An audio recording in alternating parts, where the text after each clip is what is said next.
An Important Letter from a Child to His Parents by Michael Habib.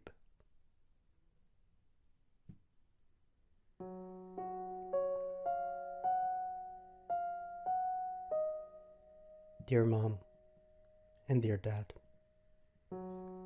why have I chosen to write to you a letter? The reason is quite simple, but the subject, on the other hand, pretty difficult to talk about in person.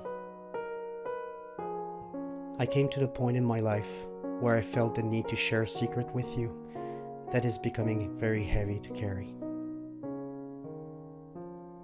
I wish to share it with you because you are the ones whom with so much love have decided to bring to the world the fruit of this love. I thank you, and I thank our Lord to have given me the gift of life. I'm aware that this might be hard to accept, but I remain confident that as parents, you will have an opportunity confirming to God what He expects of all human beings. The fact that He created beings of love, capable of unconditional love. I'm proud of being part of those people, and I do believe in that type of love. Especially that type of unconditional love a parent commits himself to when deciding to bring a child into this world. I myself had a hard time admitting to myself what I'm about to reveal to you. But I feel a great need to do so, since you're my parents, and you have a right to know your child in the far reaches of his being. A few years ago, I was listening to my friends talk about boys and girls, romantic relationships, sexuality. That triggered an inner search of my own person, of what I really wanted for my life. I was so confused. I had a strong sexual attractions toward one side, but the voices in my head kept telling me not to go that direction by fear of hurting or offending the people who loved me. So, I tried to deny that part of myself. But doing so, I was denying myself. Denying my feelings, my needs, my own heart. This created blockages, preventing love from circulating toward myself and automatically towards others.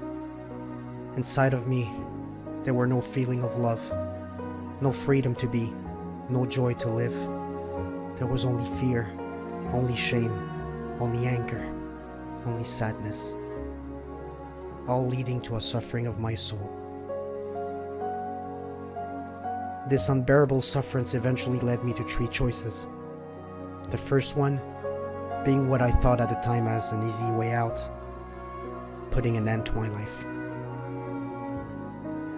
The second involved to live for others, which would mean to forget about myself, forget who I am, forget my needs, forget my heart, forget about love, and accept to live in the dark for the rest of my days. The third one was to embrace the path of self-love, the path of my heart, to live in peace, love, and harmony, first with myself, and naturally with others. I've decided to take this risk of revealing that aspect of my personality called homosexuality, with which I'll have to learn to live with or without my parents' support. I've taken a decision to face my fears, hoping that you'll make the proper efforts not to judge me on that small part of my being. Remember that this part is only my personal sexuality. It is not my total being. In your eyes, I'd like to remain the child you've always loved.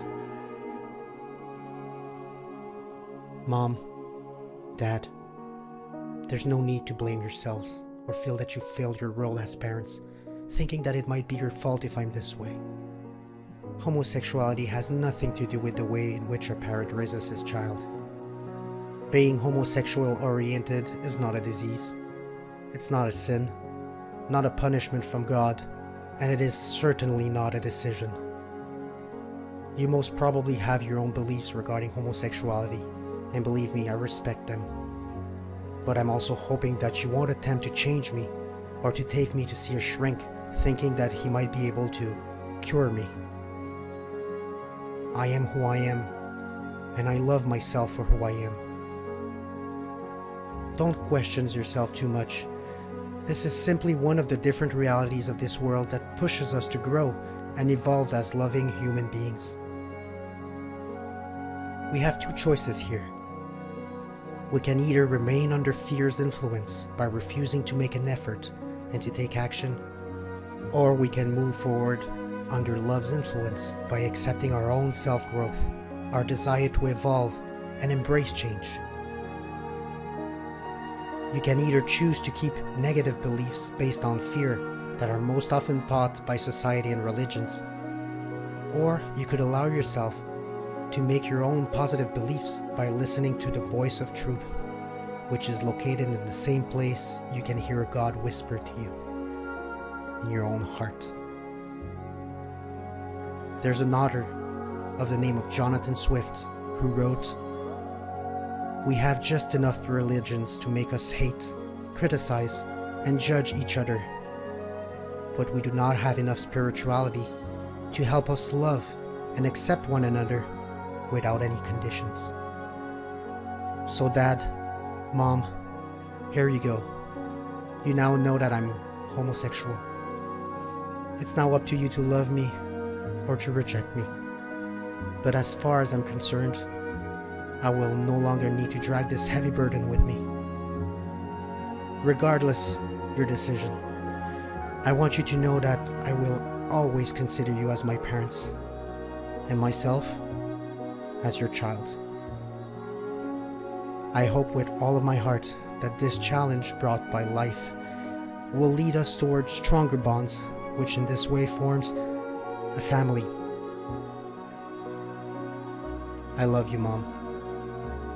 And I love you, Dad. Your child.